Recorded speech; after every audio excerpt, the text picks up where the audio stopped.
says, and you shall be heard. May God save the United States of America, the state of Florida, the honorable court. You now may be seated. Morning. We'll start with DA versus DCF. Good morning. Issues. May it please the court, Ilene Herscher on behalf of the appellant DA. This case involves an adjudication of dependency of the child RA where the mother consented to the allegations of prospective risk of harm to the child. Thereafter, the court conducted an evidentiary hearing as to the father. After the hearing, the court entered supplemental findings for dependency adjudication as to the father, which held that the father had mental health and substance which placed the child in substantial risk of imminent abuse, abandonment, or neglect by the parent. The Department of Children and Families failed to present a preponderance of evidence to risk of imminent abuse, abandonment, or neglect pursuant to Florida Statute 390115F. There was no testimony that this very young child was aware of the possession or use of cocaine or his voluntary admission. How does that affect the risk of harm?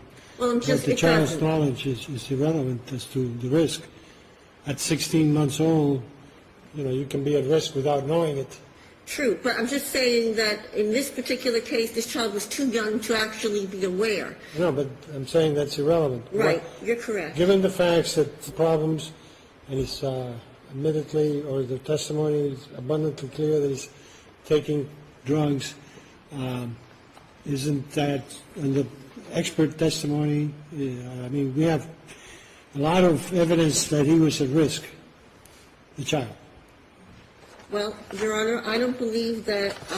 My problem was this 5th District opinion that seems to imply that it has to be actual abuse, not risk of abuse.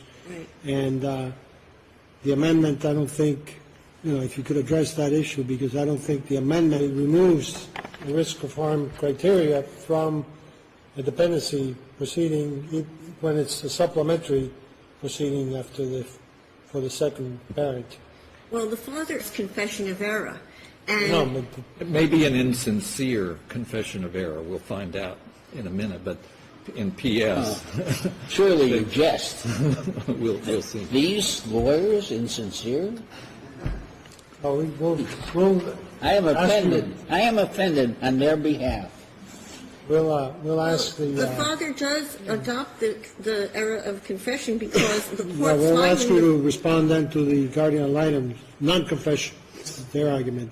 Okay, well, what I'm to address the guardian's argument is that the court's finding that imminent risk was error pursuant to 39507(7)B, which specifically states that the court must determine whether a parent abused, abandoned, or neglected the child in a subsequent evidentiary hearing.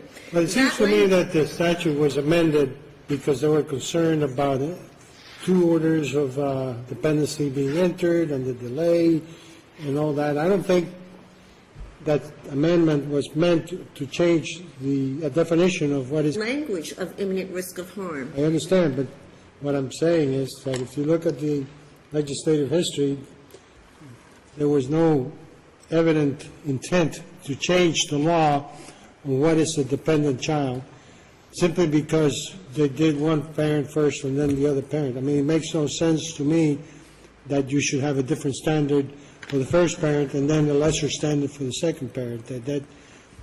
And we're required to interpret statutes so that they don't sound absurd or seem absurd, even though that's sometimes very hard to do with the legislature. Well, I understand what you're saying. I'm just looking at the actual language of that statute as it is today. And it does leave out the or imminent risk of harm language, which we have in 3901 for the definitions of abuse, abandonment, or neglect. Those definitions are very specific where they do say abuse, abandonment, or neglect or imminent risk. What policy are we promoting by having one standard for the first parent and then a different standard for the second parent? What if it was reversed? You first had the hearing on the father, and then subsequently the mother confessed error or admitted the allegations against her. Would it be, it doesn't make any sense that the order in which the parents are tried determines what the substantive basis for finding a dependency is. Well, I understand that if you don't agree with... You know, there was no, the DCF, the DCF doesn't confess error when error is emblazoned on the face of the record. And in this case, they confessed error on the basis of, which doesn't seem to be correct. Well, and if that's... I withdraw my being upset about it. But to put it another And way, go ahead, sorry. just to put it another way, any common sense basis for distinguishing between the first and the second parent and the first and the second standard, do you see any practical, real-world basis for doing that? Well, in this for the first parent, I believe that's what she actually consented to, was imminent risk of harm to this child. So that was already a finding. The court had already found that, and we already had the adjudication of dependency as to this child, which according to the statutes, the child can only be adjudicated once.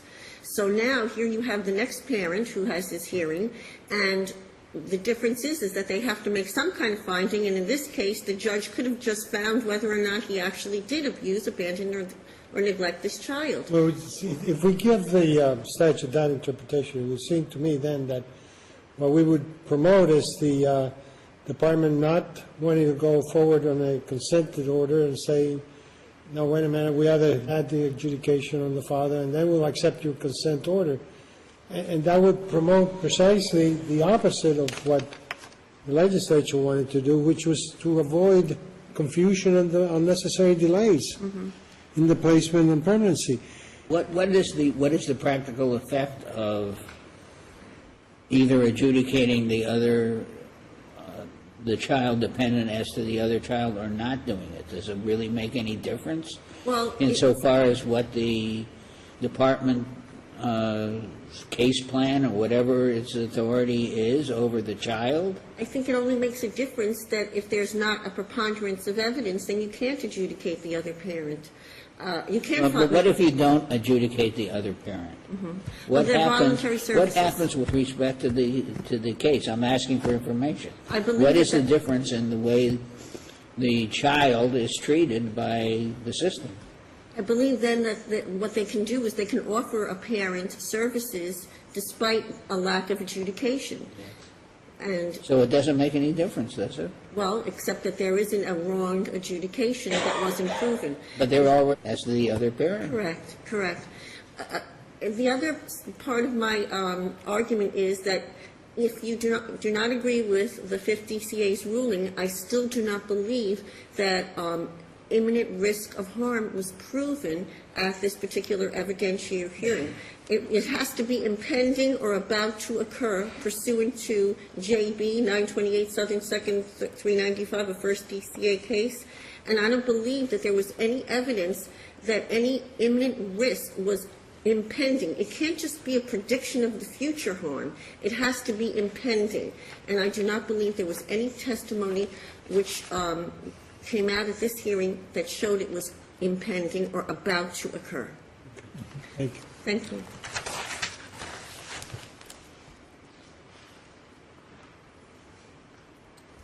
Good morning, Your Honors. Hillary Kambour for the Guardian Ad Litem program. I think the court I understands. assume you're not going to split your time with the department? I think the department. How come the you're court on the would like to same hear from side of the? department. How come you're on the same side of the table? You know, I wondered about that myself, Your Honor. We're both appellants, I guess, is the answer to that question. Appellees, I'm sorry. You know, We're if- both appellees. An acceptable confession of error, which it may not be, of course, it's always up to the court to accept it or not. If this were an acceptable one, however, it would give rise to a great conflict between the Guardian Ad Litem and the DCF. Jurisprudential problem, Your Honor? Yes, you're a representative of the court. You're not a representative of either side. The other side, the litigants in the case are the parent and the DCF. Oh, we're no longer part of the court system, Your Honor. We've been, by our legislation, we're no longer under the judicial. So what are you? We are the guardian ad, statewide office of the guardian ad litem program. It's different. Well, we don't have to accept the confession, so you may proceed. That is a hypothetical. And you have in fact urged us not to accept the confession. What you would like us to do is certify conflict and apply the statute in a different way. That's exactly correct, Your Honor. I think the court understands our position that the language abuse, abandonment, and neglect in the 5077B directs the reader, the interpreter, to the definitions of those words, which include Well, you admit prospective it risk. is inartfully drawn. I'm sorry? Inartfully drawn. I'm not exactly sure. I think they use the word abuse, abandonment, and neglect, and then one I turns mean, to the definition. wouldn't it have been better to have said, find the child dependent than 15? That would have been a better way of doing it. But when one is looking for the definition of a word, we have a whole definitionary section. We do it all the time. And we go and we look at abuse, Yes, but what abuse means. this is not the same words. There's a word in the first one that isn't in the second one. It's not the same thing. It's the word imminent is. Right. But when you look at. I mean, there's also the principle that if they say they use different words, they mean different things. But, Your Honor, I believe the legislature intended us to go look at the neglect. All of those definitions include that prospective risk language. And as Your Honor articulated, the result is nonsensical and perhaps even dangerous. I mean, on the one hand, you could have the accident, the fortuitousness of the first arriving parent being culpable. What was for information again? What difference does it make? Well, Your Honor, the court can order a case plan for a parent where there are no findings, but we don't know what the results of that case plan in terms of its enforcement are. We haven't been there. But the case plan is as to the child, and it really is not significant. I mean, you have to have a finding of dependency as to somebody, Yes. or the DCF can't do anything. Right. But there is one as to Yes. DCF, and DCF can do whatever it thinks is appropriate, and as so far as the case plan with respect to the child, whether it's been adjudicated, the child has been adjudicated as to the other parent or not. The question is, it removes a tool for both the department and the court in protecting the child. That's what I'm trying to understand is what tool, Well, what difference? Can the court order a case plan for a father without a finding of dependency as to him? That's an excellent question, Your Honor. And we don't know the answer to that question completely. What we know is that if we know under 521, as the PS court said, there might be a case plan without, after an adjudication of dependency. We know were this father seeking custody under 521(3)(b), potentially, if he was non-custodial, if the abuse happened when he was not in custody, he might be able to get services. What we don't know about any of that is what the enforceability of those services are. And it just doesn't, it's not in the child's best interest to have this. Could you speak quickly to the second point? Yes. On eminence and whether Yes. there was substantial evidence in a preponderance? Yes, Your Honor.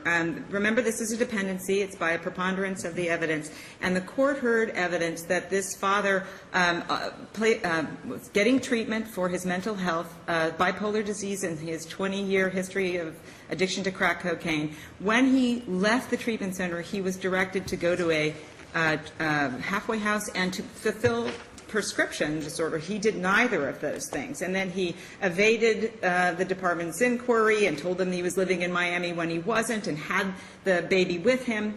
And He had contact with the child? he had the child in his custody after he left the treatment center and not complying with his treatment.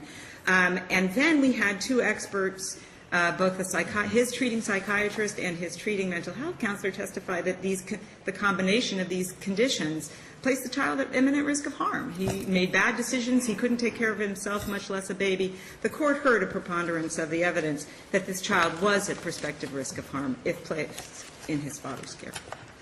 The guardian ad litem program would request the court affirm the lower court's order. Thank you.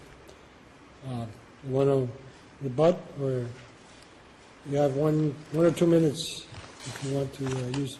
What I would like to say is I think that there was a lot of positive testimony from the witnesses at the evidentiary hearing. A lot of them said that it was very good that the father had voluntarily admitted himself into the recovery house.